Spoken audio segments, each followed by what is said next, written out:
मनुस्मृति की थू-थू खूब सुनी होगी। हर 25 दिसंबर को मनुस्मृति दहन तो होता ही है, लेकिन क्या आप जानते हैं ब्राह्मणों ने अपने 4 युगों के लिए 4 अलग अलग मनुस्मृति बना रखी है। अब ये बात मैं नहीं कह रहा, आप पराशर स्मृति का अध्याय 1 का 24 श्लोक देख लीजिए। उसमें लिखा है सतयुग के लिए मनुस्मृति, त्रेता युग के लिए गौतम स्मृति, द्वापर युग के लिए शंख स्मृति और कलयुग के लिए पराशर स्मृति। यानी कि 3 और मनुस्मृतियां हैं जिनका दहन अभी बाकी है। अब ब्राह्मणवादियों के अनुसार तो ये कलयुग चल रहा है, तो ऐसे में साइंस जर्नी सबसे पहले आपके सामने लाता है कलयुग का मनुस्मृति यानी कि पराशर स्मृति।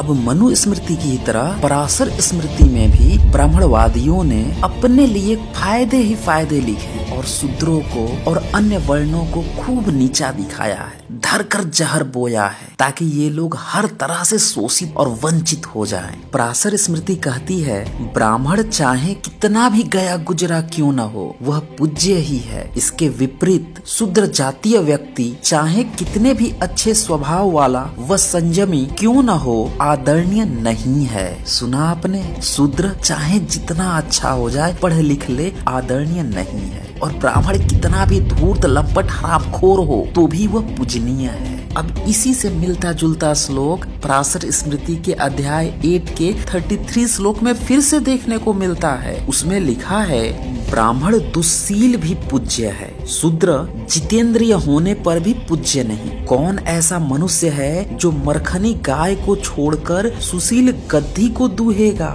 सुना आपने, यहाँ शूद्र की तुलना हुई है जितेंद्रिय, और जितेंद्रिय किसको कहा जाता था? बौद्धों को, जैनों को। तो इससे आप समझ सकते हैं कि आज के जो लोग शूद्र है वो पहले जितेंद्रिय यानी कि बौद्ध हुआ करते थे, और उनको ये गधा बता रहा है। ये तो कुछ भी नहीं है। आज तो मैं सबूतों का अंबार लगा दूंगा इनकी धूर्तता दिखाने के लिए। पराशर स्मृति के अध्याय 8 का 34 श्लोक कहता है कि ब्राह्मण हंसी मजाक में भी ठट्ठा करके भी कोई बात कह दे तो भी वो धर्म ही माना जाएगा। लिखा है धर्म शास्त्र रूपी रथ पर बैठे हुए तथा वेद रूपी तलवार को धारण किए हुए ब्राह्मण मनोविनोद के लिए भी यानी हंसी मजाक ठट्ठा के लिए भी जो कुछ कहते हैं वह भी परम धर्म माना गया है। मतलब ब्राह्मण की तो वाहवाही चल रही है, और शूद्रों को क्या कह रहा है वो अध्याय 1 के 75 श्लोक में सुन लीजिए। सीधे सीधे आदेश देता है ब्राह्मण की सेवा शुश्रूषा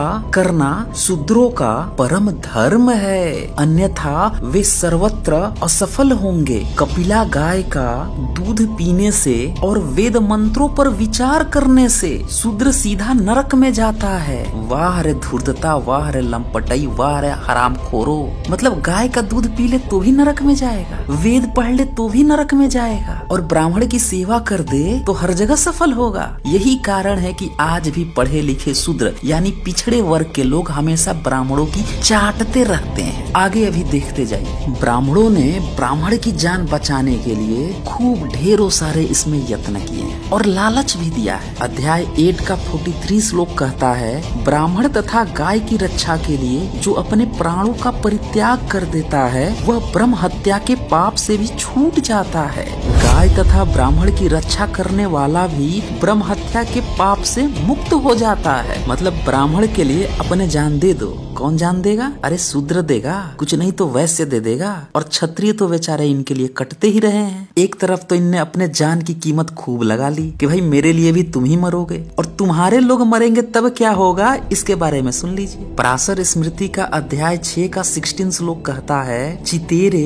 रसोइये शूद्र और स्त्री को जो मारे वह 2 प्रजापत्य व्रत करे और 10 गौ 1 बैल दक्षिणा दे तब शुद्ध होए। ध्यान दिया आपने? मतलब ब्राह्मण के लिए भी आपको ही मरना है, अपने लोगों को आपको ही मारना है, और अपने लोगों को मार दोगे तो तुरंत ब्राह्मण को गाय बैल दे दोगे तो वो तुरंत आपको मुक्ति भी करा देगा, कोई दोष नहीं लगेगा। यही कारण है कि शूद्रों की जान की कीमत इतनी सस्ती है। हर जगह ये मार दिए जाते हैं और ब्राह्मण इन्हीं लोगों से इनको मरवाता है और कहता है कि मुझे कुछ दान दक्षिणा न दो तो हम तो हैं ही तुम्हारे स्वर्ग पक्का करने वाले। ये कारण है जिसे अभी तक लोग समझ नहीं पा रहे हैं, और यही कारण था कि इसने चाहे मुस्लिमों का शासन हो या अंग्रेजों का शासन, अपनी जान की कीमत तो बनाए रखा और बाकी के जातियों को, वर्णों को गाजर कीड़े मकोड़ों की तरह कटवाता रहा। यहाँ पर एक बात और ध्यान दीजिएगा, इसने शिल्पकार, कारीगर, इनकी हत्या को भी बहुत आसान बनवा दिया। जानते हैं क्यों? क्योंकि भारत में शिल्पकार जो थे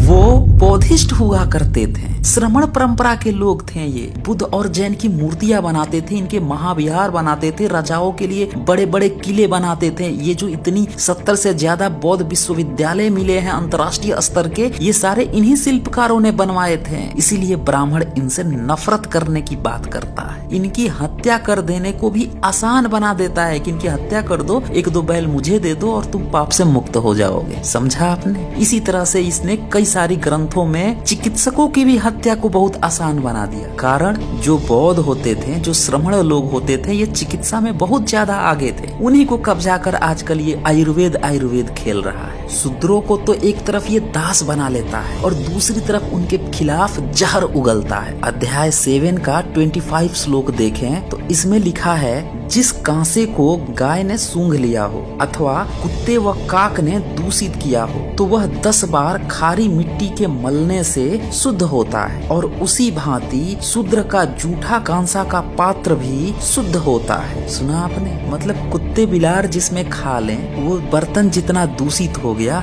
उतना ही दूषित एक शूद्र जिस बर्तन में खाता है उसको बता रहा है ब्राह्मण। यानी शूद्र की तुलना सीधे कुत्ते से कर रहा है। देखा आपने लंपटई हरामखोरी इसकी। शूद्रों की बात हो और स्त्रियों को न नीचा दिखाए ब्राह्मण, तो काहे का वो ब्राह्मण। अध्याय 4 का 31 श्लोक देख लीजिए, इसमें कहता है, भर्ता यानी पति के मरने पर जो स्त्री ब्रह्मचर्य व्रत करती हुई अपने दिन बिताती है, वह मरकर भी ब्रह्मचारियों की भांति स्वर्ग में जाती है। यानी विधवा विवाह नहीं करना है। ये है ब्राह्मण धर्म। अरे ये तो कुछ भी नहीं है। अगले ही श्लोक 32 में तो ये सीधे सीधे सती की बात करता है। लिखता है, जो स्त्री अपने पति के मरने पर उसी के साथ प्राण त्याग करती है तो वह 3.5 करोड़ अर्थात जितने रोंगटे देह में हैं उतने वर्ष स्वर्ग में वास करती है। सुना आपने? शरीर में 3.5 करोड़ रोंगटे होते हैं। ये है टुन्नियों का गणित। और सबसे खास बात कि पति के साथ उसकी विधवा मर जाए तो सीधे स्वर्ग जाती है 3.5 करोड़ साल तक। सुन लिया आपने? ये है सती प्रथा। अब जो टुन्नी लाल ये प्रचारित कर रहे हैं अपने YouTube पे कि भाई सती प्रथा तो हमारी नहीं है, मुगलों और अंग्रेजों की देन है, उनके मुंह पर मारिए ये श्लोक। स्त्रियों के मामले में ये ब्राह्मण धर्म कितना धूर्त है, कितना लंपट हरामखोर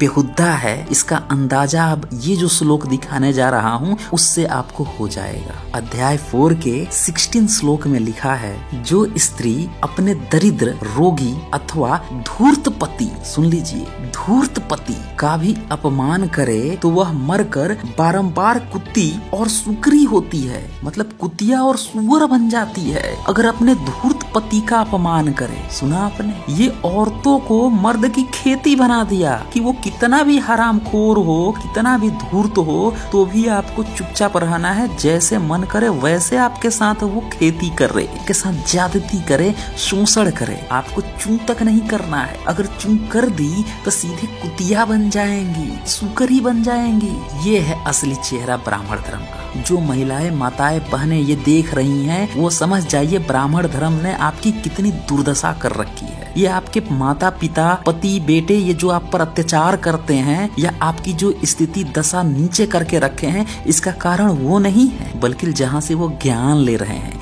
ये टुन्नी धर्म, ये ब्राह्मण धर्म ने उनकी मानसिकता इतनी घटिया बना रखी है। इसीलिए जो भी महिलाएं देख रही हैं इस वीडियो को ज्यादा से ज्यादा शेयर कीजिए। इस ब्राह्मण धर्म को जितनी जल्दी आप त्याग देंगी उतनी ही ज्यादा जल्दी से महिलाओं की स्थिति सुधर जाए। दोस्तों ये तो कुछ भी नहीं है। अभी तो नेक्स्ट पार्ट में मैं कुछ ऐसे नए रिसर्च दिखाने वाला हूँ पराशर पे जिसको देखकर लोगों की आंखें फटने वाली है। इतना बड़ा षड्यंत्र किया गया है। तो दोस्तों इस वीडियो को ज्यादा से ज्यादा शेयर कर दीजिए। और 25 दिसंबर नजदीक है, कमेंट करके मुझे बताइए कि अगर पराशर स्मृति कलयुग का मनु स्मृति है तो क्यों ना इस 25 दिसंबर के दिन इसका भी दहन किया जाए। तो जल्द ही मिलते हैं नेक्स्ट वीडियो के साथ। धन्यवाद।